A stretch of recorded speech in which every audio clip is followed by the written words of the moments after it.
Good morning. It's time for another poem. I'm going to read you another poem by me. It's called After Reading About the Abuse of a Young Girl. 1980. When the scruff of his voice scratched my face, I knew it was time to hide behind my hair. My thick, velvety mop of a veil, a canopy of solitude and compassion. I made the most delightful observations while excommunicated to my tent of loneliness.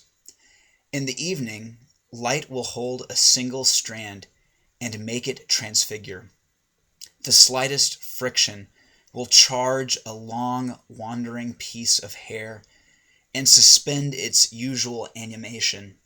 A transfixed snake, a floating rope freezing its climb to heaven.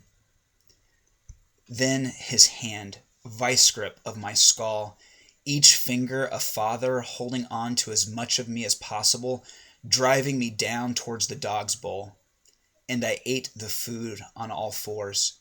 A slow, churning beast of a growl grew in my tummy. My skin felt tight like a mask, the real me about to be ripped into the light of day, to melt me, shake me, complete me. 2011.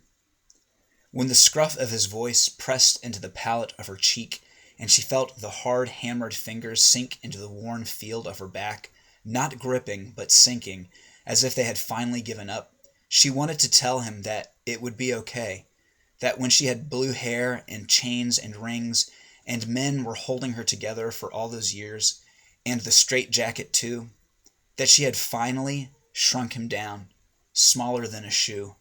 She could squash him. But she held him, propping up his virus body. He shaking in all his broken parts. She could not hold him together. Again, that was called After Reading About the Abuse of a Young Girl, and that poem was by me.